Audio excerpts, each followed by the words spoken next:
नमस्कार मैं संजीव आको नतुन एटी भिडिओ লৈ আপোনালোকৰ মাজত মই উপস্থিত হৈছো আৰু আজি মই আছো নপাম মাউট আৰু কুকুৱাচুৱাৰ প্ৰেক্ষাগৃহত আৰু এই প্ৰেক্ষাগৃহতে বটবৃক্ষ এনজিঅ উদ্যোগত বহাগৰ 1 তাৰিখে এটি অনুষ্ঠান তেওঁলোকে আয়োজন কৰে আজি প্ৰায় 6-7 বছৰ ধৰি তেওঁলোকে এই অনুষ্ঠান ভাগি অনুষ্ঠিত কৰি আহিছে আৰু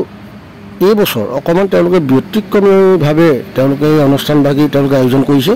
আৰু ইয়াত মই উপস্থিত থাকিবলৈ পাই সঁচাকৈ মই ধন্য মানিছোঁ উদ্যোক্তাসকলক কৃতজ্ঞতা জ্ঞাপন কৰিছোঁ কাৰণ তেওঁলোকে এই অনুষ্ঠান ভাগি আচলতে যি ধৰণে তেওঁলোকে আজি উদযাপন কৰিছে মই সঁচাকৈ খুব মনে প্ৰাণে আচলতে মই খুব আবেগিক হৈ পৰিছোঁ কাৰণ তেওঁলোকে প্ৰত্যেক বছৰে গাঁৱৰ বয়োবৃদ্ধসকলক নিমন্ত্ৰণ কৰি আনি এটি সম্বৰ্ধনা অনুষ্ঠান ইয়াতে আয়োজন কৰে আৰু সেই অনুষ্ঠান ভাগি এই বছৰ অলপ মই ব্যতিক্ৰম দেখা পালোঁ কাৰণ কণ মইনা মইনীসকলক তেওঁলোকে বৃদ্ধাসকলক বা বৃদ্ধসকলক এখনি শৰাইত এখন গামোচা আৰু দুটিমান অৰিহণা দি তেওঁলোকে সেৱা কৰোৱাইছে গতিকে এই যিটো অনুষ্ঠান সঁচাকৈ মোৰ মন প্ৰাণ চুই গ'ল যেহেতু আজিকালি ডাঙৰক সৰুৱে সেৱা কৰা যিটো পৰম্পৰা বহাগৰ বিহুত সেৱা কৰা যিটো পৰম্পৰা প্ৰায় নাই বুলি ক'লেও বেছি কোৱা নহ'ব গতিকে এই যিটো প্ৰচেষ্টা তেওঁলোকৰ উদ্যোক্তাসকলৰ যিটো প্ৰচেষ্টা এইটো সঁচাকৈ শলাগ ল'বলগীয়া আৰু অনাগত দিনত এনজিঅ'ৰ বটবৃক্ষ এনজিঅ'ৰ কৰ্মকৰ্তাই এনেকুৱা ধৰণৰ গঠনমূলক কিছুমান কাৰ্যসূচী হাতত ল'ব বুলি আমি আশা ৰাখিছোঁ আৰু মই নিজে সঁচাকৈ ধন্য মানিছোঁ কাৰণ এনেকুৱা এভাগ অনুষ্ঠানত নিজে উপস্থিত থাকিবলৈ পোৱাটো সঁচাকৈ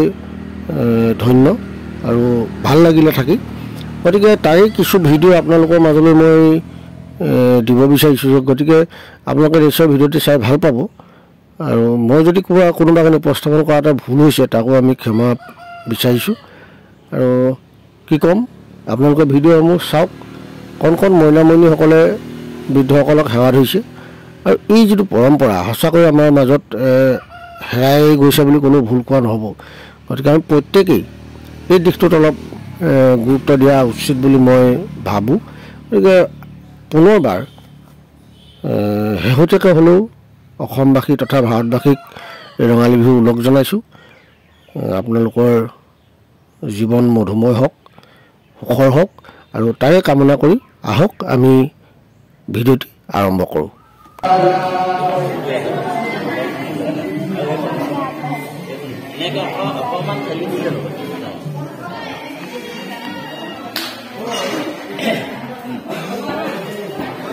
নমস্কাৰ সদৌ অসমবাসীলৈ এই ৰঙালী বিহুৰ প্ৰাক্ষণত আন্তৰিক শ্ৰদ্ধা আৰু মই মোৰ সেৱা জনাইছোঁ আমি 2007 চনৰ পৰাই এই বৃক্ষৰোপণ কাৰ্যসূচীৰে হাতত লৈছোঁ প্ৰকৃতিৰ স্বাৰ্থত আমি এই বিনন্দীয়া প্ৰকৃতিক সেউজ ৰূপত ধৰি ৰখাৰ এটা মহান উদ্দেশ্য আগত লৈ 2007 চনৰ পৰাই আমি এই গছপুলিটো ৰোপণ কৰিছোঁ আমাৰ গছপুলি লক্ষ্য হৈছে জৰি কাৰণ এই গছটো আমাৰ প্ৰায় বিলুপ্ত অৱস্থাত সেয়েহে আমি বৰ আহতজৰিক মুখ্য কৰি লগতে আমি ফল মূলৰ গছ আমাৰ ইয়াত ৰোপণ আৰু আমি এই বহাগৰ প্ৰথম তাৰিখ 1 তাৰিখে আমি এই গছৰ জন্মদিন আমি উদযাপন কৰোঁ আৰু আমাৰ এই আজি জন্মদিনত মুখ্য